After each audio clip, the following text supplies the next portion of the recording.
Hello, everyone. Welcome to another session of Lens. My name is Hector Silva. Thank you so much for being here. Today's guest is Rachel Switzky. She is the inaugural director of the Siebel Center for Design at the University of Illinois at Urbana-Champaign, which is my alma mater. So I'm very excited to have her here. A little bit about Rachel. She has been a global design leader working with Fortune 100 companies over the past 20 years. Most recently, she served as an executive director at Ideo, the company who pioneered the concept of design thinking. In this role, she helped teams imagine futures and then put them into action, focusing on digital design, emergent technologies, and impact at scale. Rachel, thank you so much for being here. We are super honored. And for those who are tuning in, thank you for being here. If you have any questions during our conversation, we have a Q&A section. I highly encourage you to ask your questions there, and I will make sure that we integrate those questions into our Q&A conversation. So that being said, Rachel, I'm going to go ahead and give you the floor, and we'll get started. Thanks, Hector. Let me share screen. This guy in here. All right, here we go. Cool. Great. Do that. So yes, thank you, Hector, for having me. I'm excited to talk about in my conversation here, influencing the future of innovation, encouraging design thinking throughout higher education. And I am going to start with just about my career journey into my role as the director for Siebel Center for Design.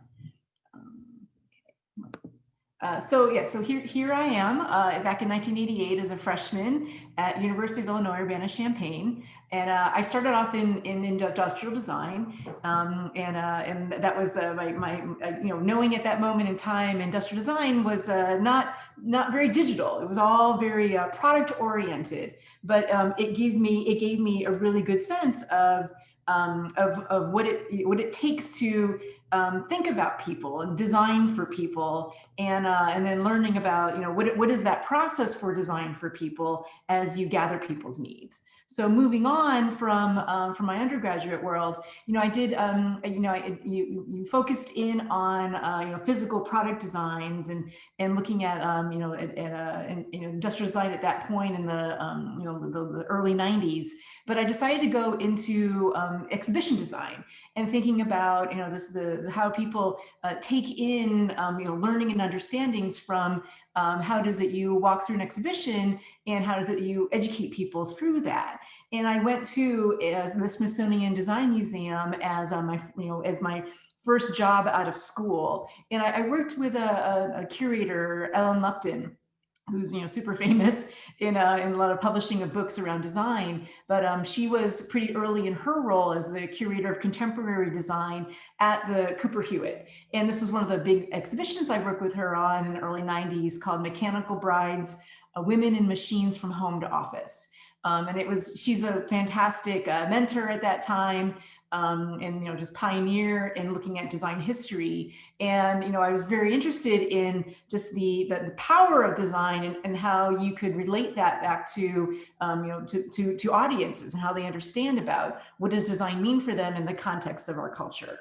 So to supplement my work at the Cooper Hewitt, Ellen also connected me within her design world in New York City at the Cooper Hewitt. And I worked with both her husband, Ebbett Miller, before he went to Pentagram, but I also worked with Mike Mills, who is now a filmmaker, but started off as a graphic designer. And as an industrial designer, I was working with him in a studio, doing a lot of the Photoshop work that he needed in order to create work like this X-Girl poster, this They Might Be Giants album cover. The X-Girl was a collaboration between the Beastie Boys and Sonic Youth.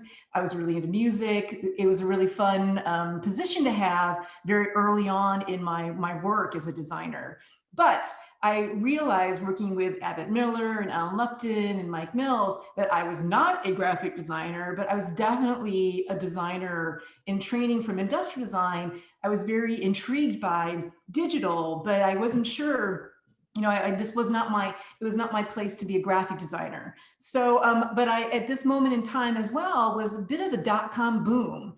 And I went back to graduate school and focused my attention on human-computer interaction, and got my master's in industrial design with that specific focus in what is that digital, digital place that industrial design fits. So from graduate school, I went into the dot-com boom, and this is a picture of the pets.com icon, or mascot, sort of the representation of all the startups and craziness of that time.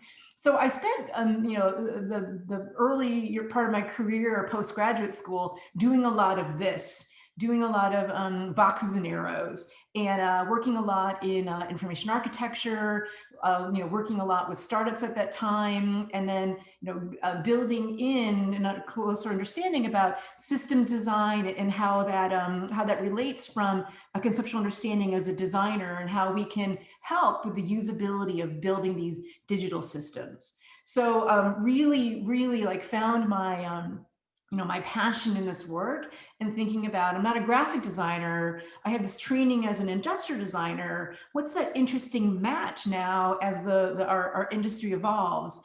And this is where I found myself for many years, working at a company called Razorfish. So, and as I finished graduate school in '98, this was again the dot-com boom, but soon following that was the dot-com bust.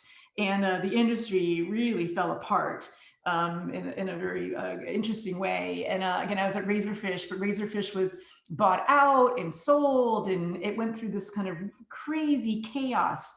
And through that, I kind of rode the wave of that chaos in doing more and more kind of systems design work from a human-centered design perspective, and eventually left this part of the industry, Razorfish, and went to seek out bigger, broader design strategy than just say doing websites for people or doing intranets at this time. And I joined a company called Ideo. And Ideo was very interesting. This was in 2007, very interesting to join at that time. In that they had really started, expanding upon how does design fit into the, into industry. That design can be applied to anything, and this is, looking at, Ideo's human-centered design methodologies, looking at observation and empathy, and applying that into many types of systems, and not say just like a product design, like the Apple mouse that Ideo was known for much earlier on, but how do we apply human-centered design into into the design of systems? How do we look at this in terms of bigger, broader types of challenges? And coming into Ideo to, on the front lines as an executive director for business development and strategy, and having a chance to shape the work that Ideo was doing was amazing. And I was at Ideo for a little over a decade, working on things like the County of Los Angeles, and helping them redefine what does voting and civic engagement look like for the second largest county in the United States. What's exciting about this work, we had done this reference design for voting systems that were allowing more people, inviting more people into the process. And they launched it this year.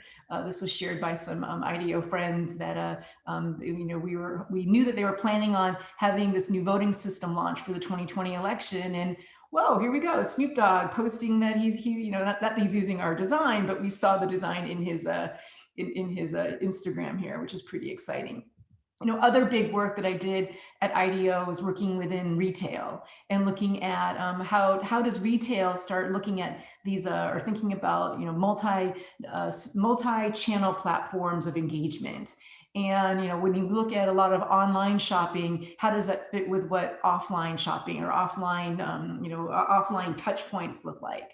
So I worked a lot with Nike, for example, in redefining their Nike towns, looking at these this way that how do you engage the customer in understanding your products and your value proposition, and how does that extend across all these different channels of engagement. And then another area in which at Ideo I worked in, many areas I worked in at Ideo, but one of the other areas I worked in at Ideo was with looking at the growth of autonomous vehicles. and thinking about with this, change in how people will be, experiencing travel via car. Like, how does that change the environment within the car? How does that change your interactions? How does that interact? How does that change, if you're no longer like literally in the driver's seat? What does that mean for, engagement within the vehicle? And then, what are other ways that this extends into not just the vehicle, but into urban planning and logistics and all sorts of other factors that come into play as this particular field is evolving. But being able to be on the front lines of this and being at Ideo, where clients would come to us and helping them imagine the future, and then planning the steps in which to get there, was just a really, really exciting time to be as a designer, and a very thirsty, ambitious designer like myself. So while I was at Ideo, as an alum of the University of Illinois, I saw that there was a call out for the director to run a new Siebel Center for Design that was being established at my alma mater.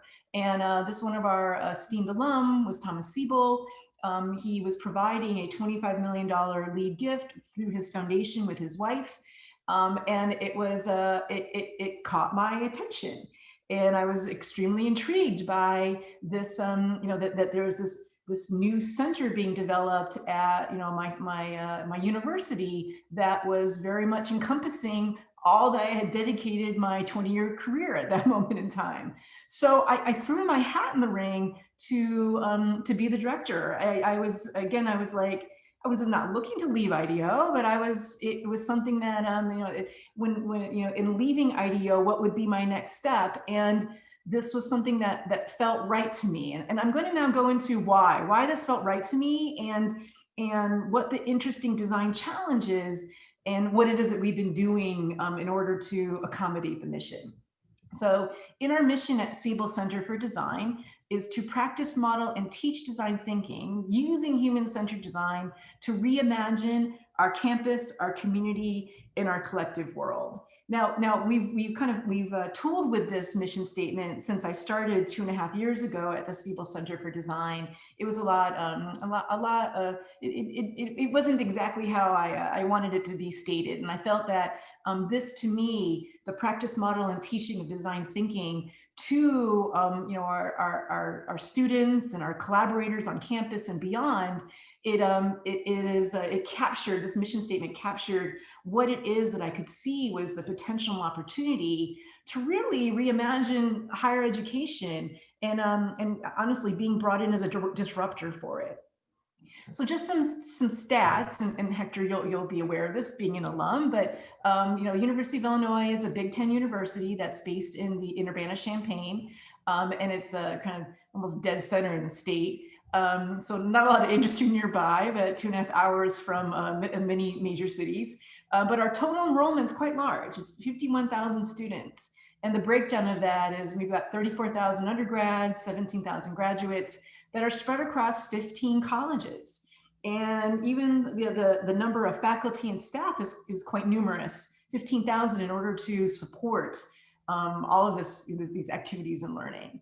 So what really excited me about this role was that I was being brought in the Siebel Center for Design right under our provost, which meant that I wasn't directly associated or aligned with a specific college, but that I could work with all 15 colleges and think about how is it that we integrate design thinking into the curricula. So this, to me, felt like such an amazing opportunity to influence 51,000 students a year, getting students engaged in creative thinking, and putting people at the center of their design challenges, and just thinking about the world not from their own perspective and bias, but looking at the world using our tools of design thinking and human-centered design to really have strong impact. And coming from Ideo, where a lot of our momentum was around impact through design, I felt, again, taking on this role and responsibility I could have a lot of impact through design and teaching people about design. So, so coming on board, I had to start thinking about what were some of the challenges that I would be facing. So, really kind of putting the tools of design thinking on myself in my new role. I spent the first couple months when I started just like evaluating and doing some design thinking and looking in on what would be some of the things I need to think about in coming into this academic environment.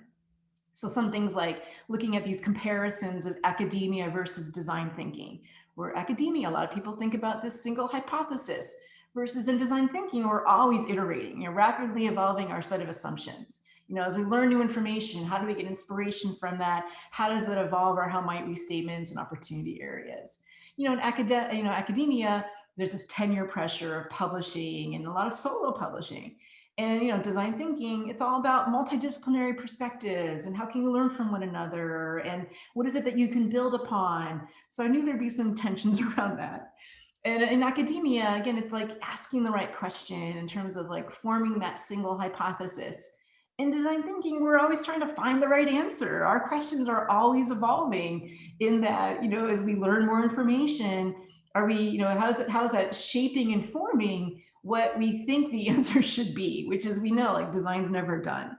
So having some things like this in mind and looking at the audience in which I would be working with at the University of Illinois, I wanted to take a splash into my world. So one of the first things I did my first academic year at the beginning of that fall 2018 was I took the office that the provost had given me in the main administration building, and I turned it into a dorm room. And in order to, not only for myself feeling like I was going back to college and trying to remember what it was like to be a first-year student, but also using this as a way to talk about what is Siebel Center for Design, what do we believe in? And we believe in empathy. And we believe in ways that, how is it that you are able to take a very human-centered approach into all that we do and provide within a university system. So I wanted to use this as, again, a tool not only for myself to get myself kind of enveloped inside my new role and this new role in an academic environment, but again, use this as a promotion tool as well to help people understand and guide them and help them think about what does it mean to take a human-centered approach on your world. So I found myself, and still do, doing a lot of broadcasting and socialization around that. And helping people understand continuously, like, what do we mean by practice, model, teach, design thinking? And what is that, what flavor does that take as I take on this ambitious opportunity to bring design thinking to campus?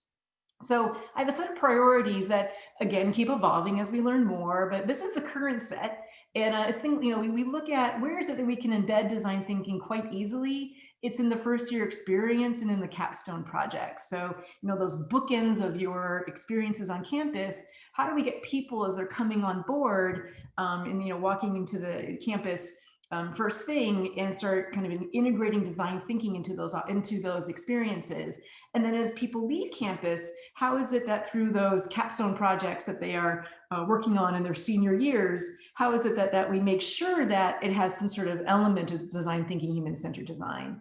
In looking at integration of design thinking, we are focusing on things like curriculum sequences, narrowing in those 15 different colleges, which are then made up of many departments. Where can we embed in like the X01,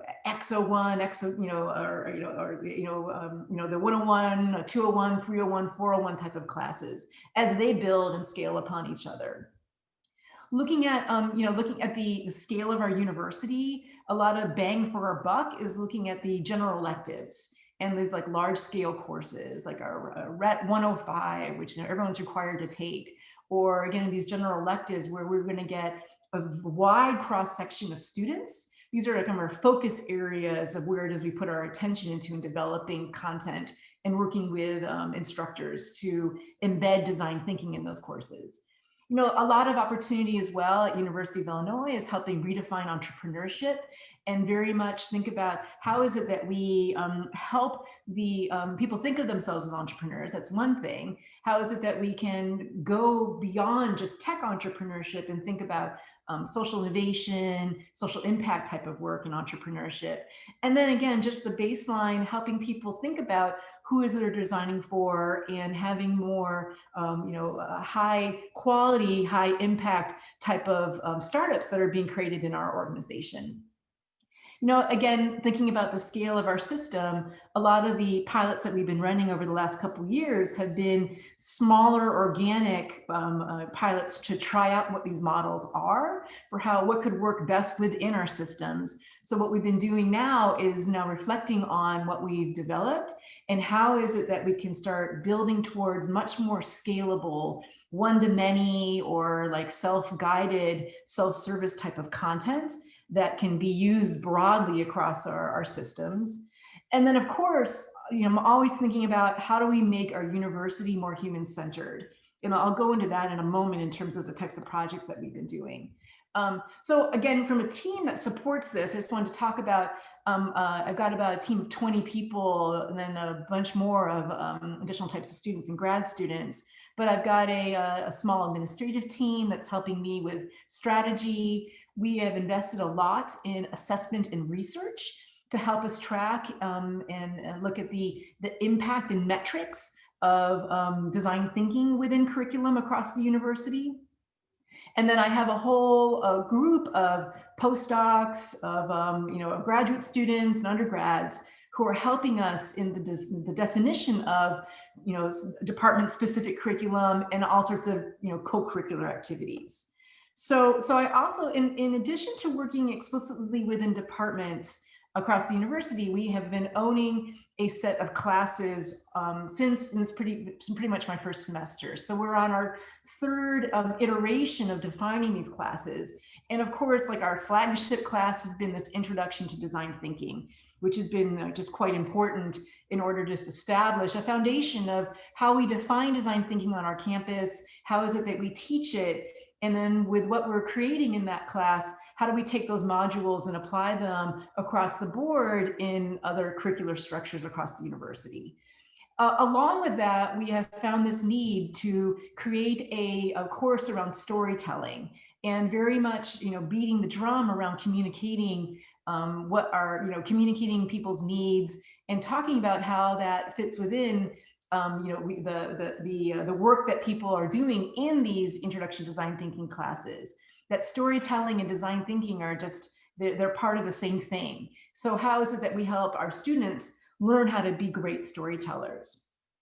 And then along with these types of foundational courses, we've had a bit of a rolling agenda of different types of themed courses that build on what it is that we're teaching. So this upcoming semester, we've got a couple themes of design thinking in women's health, design thinking for our campus space. We're working with the Alumni dads in helping them reimagine or help them imagine what the space that they're going to be developing on campus looks like.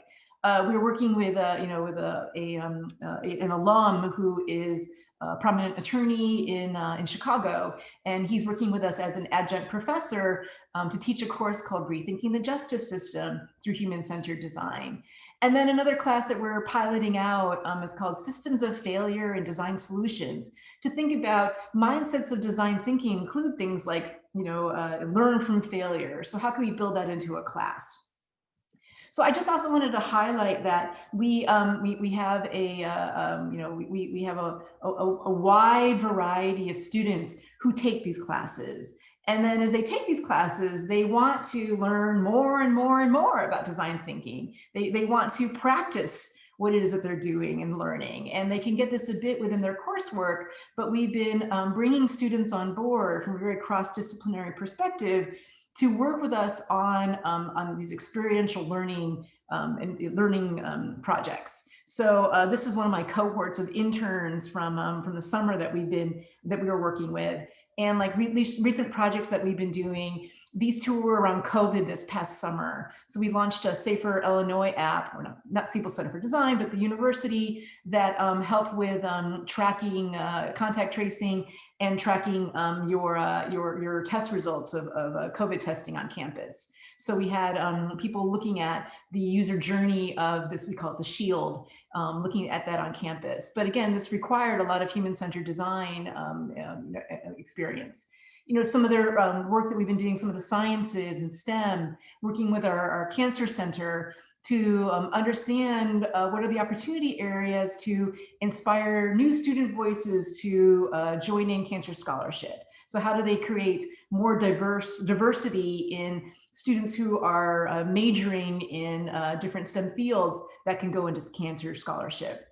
And we have a big grant that we won in collaboration with some other scientists at the Beckman Institute in University of Illinois in helping democratize molecule making. So it's this big system with chemists and computer scientists and now design thinking to develop these systems. This big AI platform is really exciting. You know, another we've been working with, this is part of our human-centered university work. You're working with our Alumni Foundation to engage disengaged alum, building pathways for giving, and then along with work that we've been doing outside of the university system, thinking about our partners in our community. That includes Carle Hospital, a local hospital system, and helping them understand the needs of aging rural patients. And then finally, like working with, again, more in healthcare, working with a local startup in creating this informative user experience for breast cancer patients. So a lot of the work that we've been doing is very much like working at lightning speed. And our university works very slowly. So we've been kind of like moving very quickly to understand how best to support the university to fulfill our mission. So it's been exciting to take that pace for the last couple of years, but we are starting to slow down because we have to get ourselves ready for a building this is part of the Tom Siebel and Stacy Siebel and their foundation. With the donation that they give in the university, we have this big, beautiful building that we'll be able to now work under, hopefully, when we can all come back together on campus. And this should be opening in 2021. But this allows us to kind of like be a lot more solid in what we're doing and no longer, we will continue to be piloting, but this gives us a lot more, establishing a lot more of a place for us to be working and putting our stamp much more strongly even on campus as we are able to now settle into this new building. And then finally, I just have a video here I'd like to show that introduces the building. What are we building for you at the new Siebel Center for Design at the University of Illinois at Urbana-Champaign? Check it out. We'll have bright, airy classrooms for you to learn in or teach in, 9,000 square feet of dynamic and flexible collaboration space designed specifically to get you started on your creative journey, plus nearly 5,000 square feet of fabrication space, tools, and other equipment to help you get those ideas out of your head and into the world. There'll be a small but mighty amphitheater area for you to take in presentations and performances, or present and perform there yourself, and a multimedia studio for smaller scale audio and video production, maybe your podcast or your web series. Hungry? You might grab some beverages and snacks at our cafe. And remember, our kitchen space will be all about entrepreneurial food projects, maybe even yours. If you need inspiration, our 60-foot-long interactive gallery wall, curated by faculty and staff, will showcase the past, present, and future of multidisciplinary collaboration and innovation at UIUC. Or you could simply take in the beauty of our campus and sit out on our plaza. It might be where you get your next big idea. Can you see yourself at Siebel Center for Design? We certainly can. You belong here. Let's make this building come alive in 2021.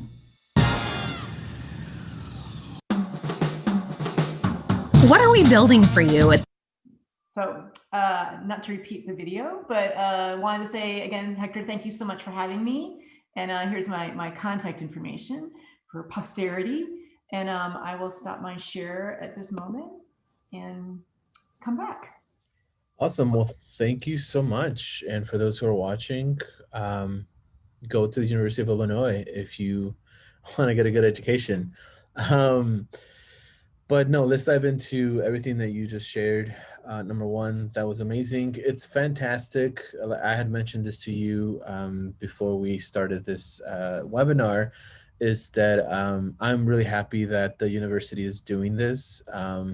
I graduated from the industrial design program there, but there was always something missing that really connected the whole university, and everyone kind of just worked in a silo. And I think this is a fantastic solution to this, as you were talking about not working with one specific college, but with all of them. I think that is amazing.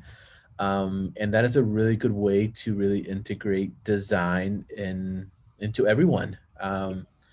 So that's fantastic. I have a couple of questions here that I'm going to start to ask you. Number one, this question is coming from Danielle Shen. I don't know if you know who she is. Amazing presentation. She says, I absolutely love the curriculum you have developed, especially the ones with the different themes, all super important topics. Curious to hear if there are any challenges in teaching students coming from a variety of backgrounds, and if so, what kind of approaches do you normally take to address these issues? I mean, the teaching the students from a variety of backgrounds within our actual courses, it's the ones that we own. It's been quite interesting because we've made a point to have them be open to everybody. So we get like freshmen to PhD students, and representing like all 15 colleges. And honestly, people have been coming in with such open minds that there has been very little like resistance, because right now a lot of our we don't have a building on campus. We're a little hidden in guerrilla, as I was mentioning before. So there's this aspect of early adopters who have sought us out at this moment in time. And I think that the fact that they've sought us out has we're seeing early on the students who are curious and are not going to be, say, resistant to learning about what design thinking can do for them. So, so I'd say that like the variety of backgrounds, in the courses that we own, it has just been very interesting to see, and I've seen the respect that people have for one another, especially because we're kind of beating that drum on the multidisciplinary lenses. So I think that not treating anyone special, not giving any type of platform or emphasis on one particular discipline has very much helped us in our standard courses. In the courses that the ones that don't have varieties of backgrounds, and the ones that we are doing within a particular college, I mean, there's different types of challenges there, and a lot of it has to do with the language of design thinking. So when we talk about design and what does design mean to people, it's going to have a very different design to an engineer. The word is very different than, say, design to a crop scientist or a law student or something. So it is about how is that we are able to adapt and tailor the content to the context, and that's been important. So we don't get caught up in the semantics, and that we want people to begin thinking about the elements of the approach that can be applied so well within how it is that we've defined it for that particular curriculum. Danielle, I hope that answered your question. I think that's really interesting that you talk about the language of design, because it definitely means, it means different things to different disciplines. One thing I wanted to ask you, being in industry and then now being in education, I've always heard, as design thinking and design started to get more popular, a lot of companies are now led by design. I always started to hear this in academia, where the industrial design department, they took full credit for design thinking, and they were not happy when other departments started to utilize it and started to integrate it into their curriculums, like business or marketing or engineering. Um, is that good, or is that a fair statement? It is interesting to think about the co-opting of design, the word design in the phrase design thinking. And again, it is both it's both good and bad. Me as a designer, you as, we're trained as designers, design thinking makes sense to us in our training. It's, but if you're applying the phrase design thinking, it's into business, it's just a different kind of attitude on how it is that you're considering that phrase. I do think that our friends in the design academic world, let's just say they're not as well funded as a college of business or a college of engineering. So what I've been really trying to do is help redefine what design means on campus. Now that, I have design in the name of the building, it's the Siebel Center for Design. So I'm even co-opting it, but I still feel that it's not a matter of like pushing the design with a capital D or whatever we want to call this. I don't want to push them away. I want to put them up on a pedestal, especially as an alum from the school, an alum from that department. So I have been working closely with the Department of Industrial Design and with our graphic design and with our School of Art and Design and our Fine and Applied Arts to make sure that I want to bring them on board as equal partners. And our building is literally right next door to the art design building on campus, and close to architecture and so on and so forth, the other kind of college or other schools within fine and applied arts.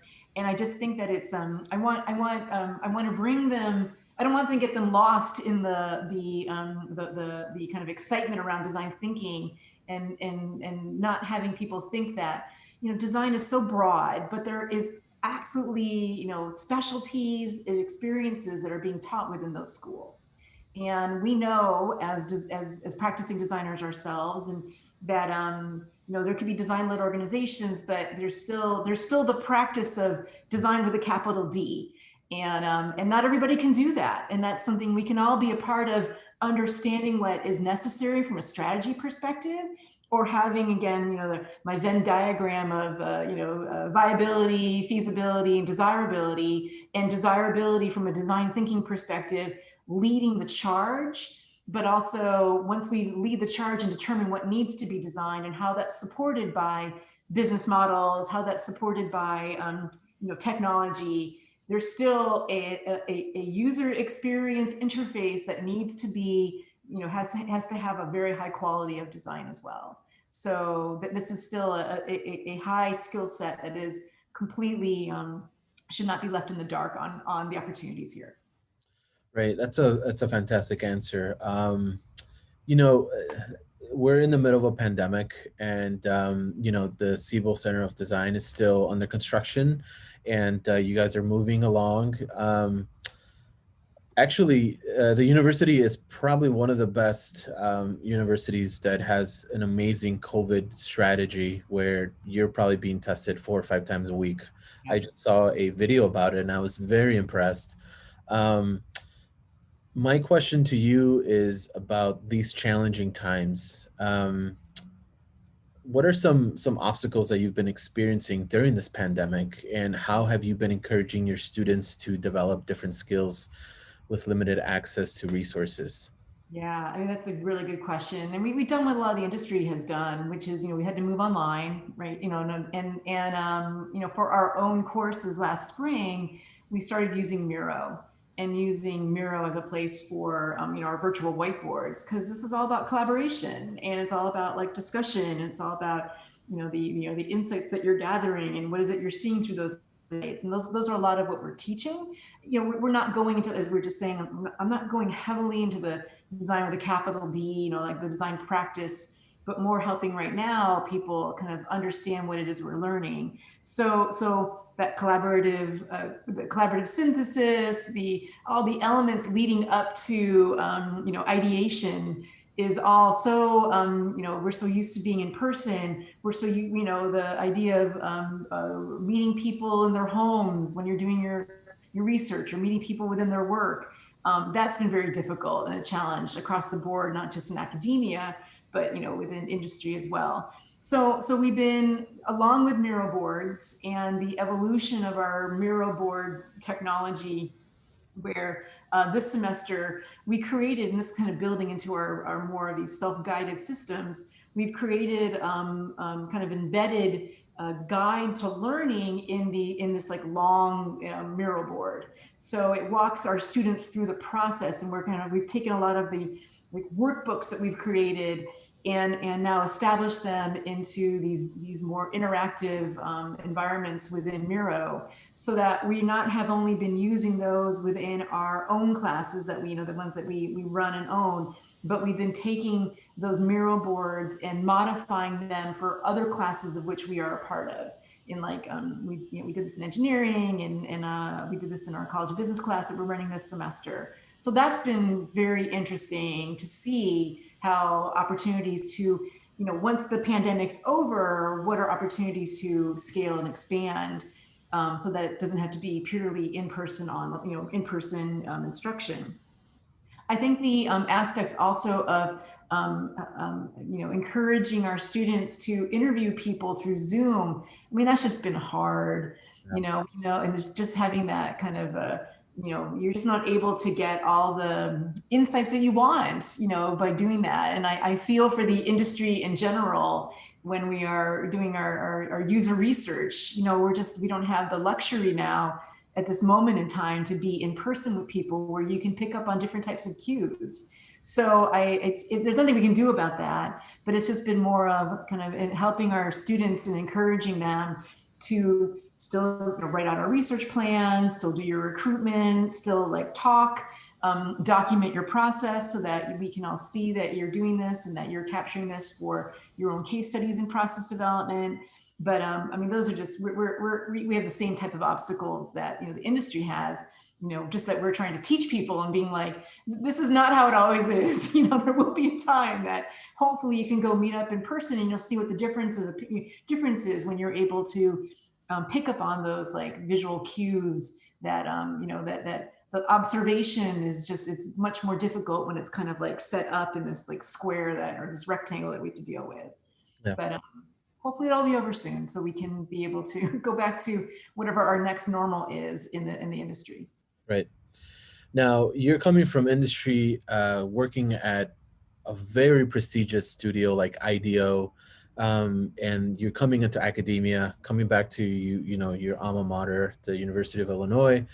I've always said that going into education has been one of, it's like climbing Mount Everest, because there's a lot of pieces to this puzzle. It's very complex, but it's also very fulfilling. And I would love to hear about your transition from leaving Ideo, which also makes and generates very fulfilling work, either on a commercial scale or on a social scale. Ideo is doing things that is changing the world. I would love to hear about your transition from Ideo into academia.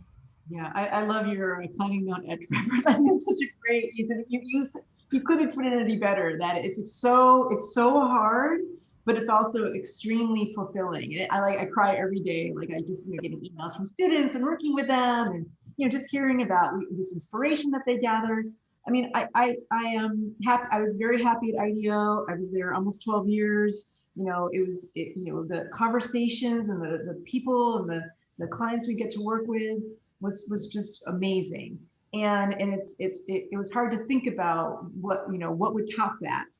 And and looking at the opportunity that came on board, that was so awesome, that was through my alma mater, where I have a personal connection to the University of Illinois. I have a personal connection to the state of Illinois. My father was a professor. I grew up in an academic family. It was nothing that I ever had considered, but the opportunity was so grand, and I felt it could be, like I mentioned in my talks, the potential for impact so high across so many levels, not just within our university, but within our community, within our state, with the vision of my benefactor of having impact at a global level, meeting the people here at the university, and coming in that's at a different point than when I left this university as a graduate student, coming in with, at a senior level and having the access and this, like, I call it like a kid in the candy store, in the opportunities and collaborations I can put together, that I realized when I was still working at Ideo and was looking at this opportunity, that this opportunity was going to be like 1 in a million. That the reach that I would have, I didn't see this, and the personal connection I had, that it was not something that would come down it wasn't going to be offering itself up in many ways as I was going into perhaps the next chapter of my career. So I took it and didn't look back. I just was like, and honestly, as you were saying, it's extremely difficult. Academia is very challenging. The pandemic has made it even more challenging. But I think that this has been it's so cheesy, it's such an incredible journey. It really has. And as a designer, of someone who I love, like, just building systems, thinking about systems, how do you create a great system? Academia and higher education and our Big Ten university is just a massive system that is going through massive disruption due to the pandemic.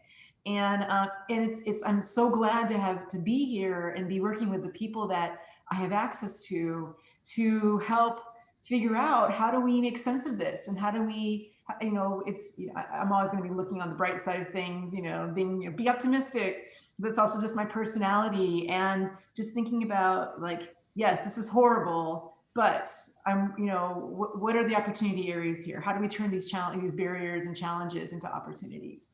And how do we make lemonade with our lemons? Yeah. And I think that that's not such a great, if that sounds kind of pessimistic, because I don't really think of this as lemons. It's more, I think of it as a temporary challenge. But to me, and design thinking loves extremes, this is a very, very big extreme, and it's pushed members of my colleagues here into very uncomfortable spaces, which honestly design thinking and human-centered design loves, because we can learn from that.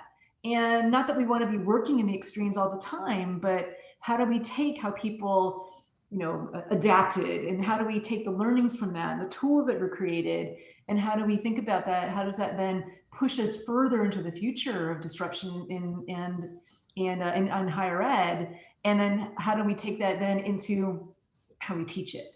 So it is like I like to say, I cry every day from being fulfilled. I probably cry every day from all the craziness as well. Now, you did just talk about Ideo, but is that something that you also brought along to academia, that relationship and that support system that you built at Ideo? Because that can also elevate what you're doing at U of I. Yeah, I mean, the Ideo alumni network and that community is, it's just a close-knit community, very engaged with, again, a lot of support, a lot of sounding boards from my friends at Ideo. It's tremendous. And, and I wanted to be really careful about when I start, when I call upon favors from people.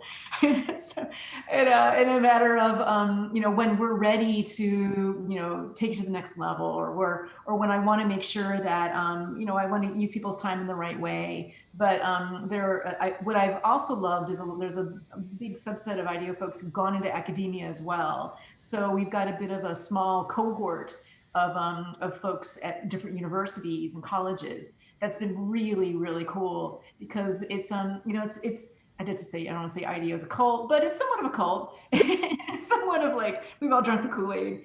And just in terms of the languages that we use and the culture that was established at Ideo for many years, there is some, like, it's awesome to talk to others who have the same background, to come in. And then now we're kind of also facing the same challenges. It's quite nice. And it's the same with any kind of community. Hector, you and I could probably, riff about the industrial design department at the University of Illinois, having been both alums, but at different times. But it's the same kind of thing where there's just this comfort in knowing that people understand you at that next degree. So it's quite nice to have that community of not just Ideo, but the Ideoers who've kind of taken the same steps that I have, and been driven by the same type of, like, looking for that impact within academia. Absolutely. I have a couple more questions and then we can start wrapping this up. One question that I have for you is, I know you know are coming in and you have um, really amazing strategy and curriculum to really um, you know create an impact at the school with the Siebel Center.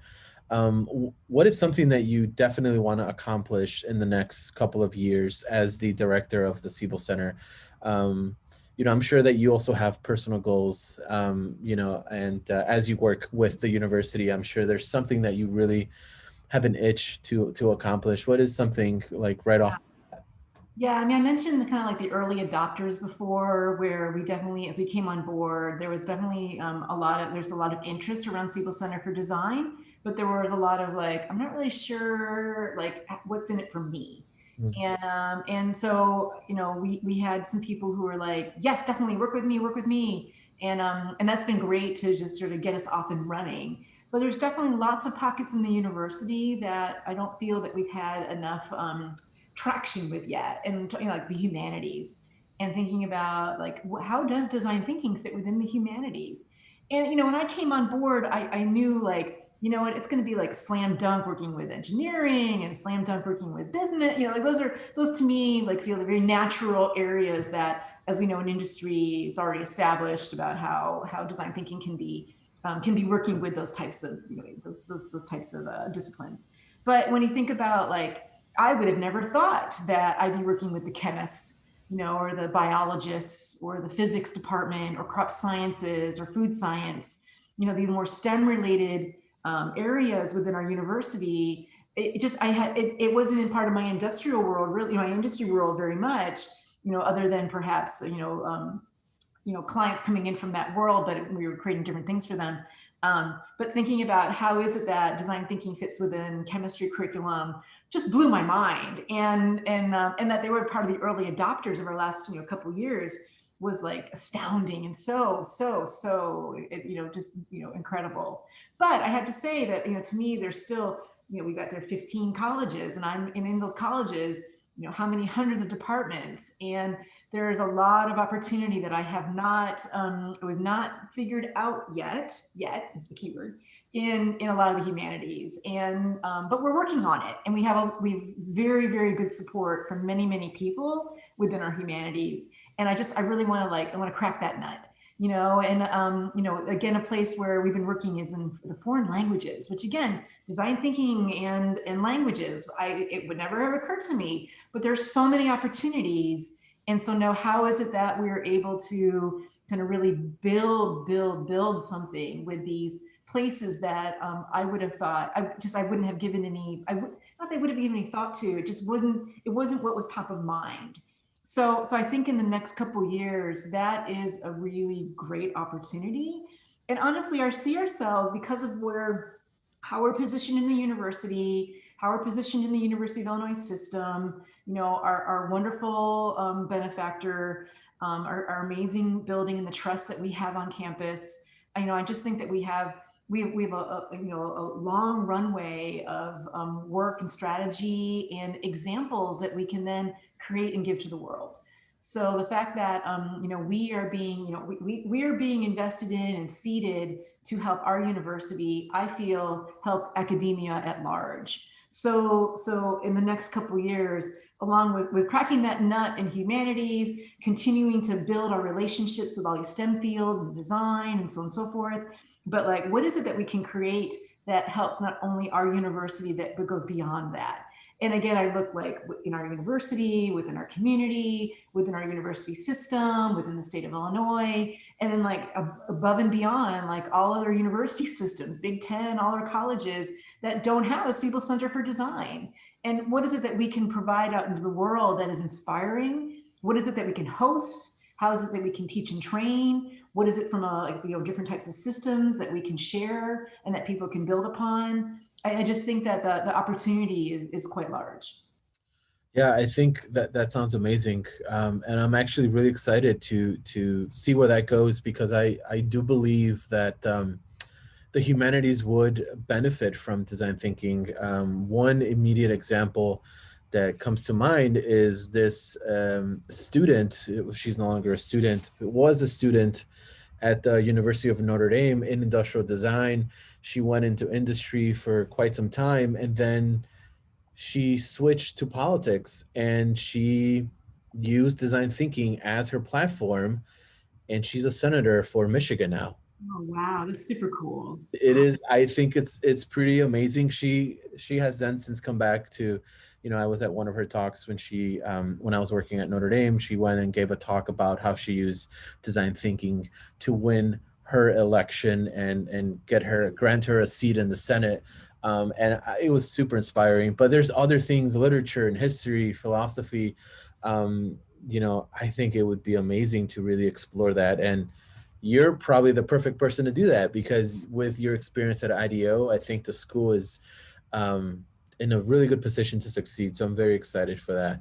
Yeah, no, so am I. This is, yeah, I just, I get emails every day that provide me these new opportunities and routes of collaborations and new ways of thinking. And I wish I had, double the amount of time, double the team, double the team. So it's like, I had that like the leapfrog slide, and it's like, I keep wanting to run, but this moment in time, we can't run. We now need to bake what we've been cooking, and then build off of it. So the last question I want to ask you, and I really have no context for this question, but this is also coming from Danielle. And this might be a goofy question, but we can end it on this note. She wants to know if you ever ended up napping and sleeping in that bunk bed. I don't know what that means. I don't know if you guys were. Danielle, what are you talking about? That bunk bed? Let me think. I don't know. Yeah. Danielle, you have to give me a little more context. The dorm room. I was like, what are you talking about? Bunk bed. I did not. It's funny. We and maybe Hector, you remember this? There's a big garage, like a big garage sale that's at the beginning of each semester. Oh, what's it called? Shoot. Anyway, there's a big garage sale at the beginning of each semester, and it's a lot for like international students who are coming in and setting up their apartments, and it's like the community all comes out. It's held in this like huge place on campus. So we like got there at like 6 a.m. and waited in line, and we were like fifth in line or something, so that we could then get all the stuff to put in the dorm room. And I'd have to say, like, we didn't wash anything, or like all the bed linens and stuff. So they were just a little funky. So Danielle, that's why I did not sleep in the dorm room. But I have to say the dorm room was a lot of fun, because everyone was like, in the administration building, everyone's like, what is happening? But that's exactly what I wanted. And because then it opened up the conversation of, well, this is why we're doing this. And honestly, the idea popped in my head maybe in like my second or third week on the job, where in this room that I was in, the size of it, I was looking around, and I'm not used to working in an office. I've never had an office. I've always had like a just in time and workspaces, and I'm sure this communicates well to their audience. Who has an office as a designer? I mean, anyway, so I had never had an office before, and I was like, it made me actually quite uncomfortable and very separated, right? And that to me, I was like, that goes against everything that I'm wanting to do. But like, I looked around and I was like, this kind of reminds me of the size of my dorm room when I was a freshman at University of Illinois. And it just kind of started sticking in my eye. And then I'm like, you know what? What if I turn this into a dorm room? I think it's actually kind of a cool option. And it just ran from there. But no, I did not sleep in no. There was like hair in the carpet and stuff. It's like all the stuff that we bought. Yeah. But we got to keep it up there for several weeks. It was pretty exciting, and bring some like students through there and different faculty, and so it was fun.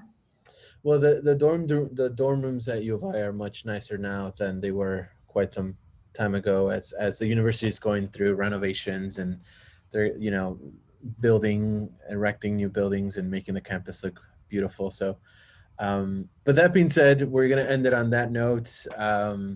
Thank you, Rachel, so much for coming on our platform and sharing how design thinking can really impact so many different disciplines in our lives. So we really appreciate it.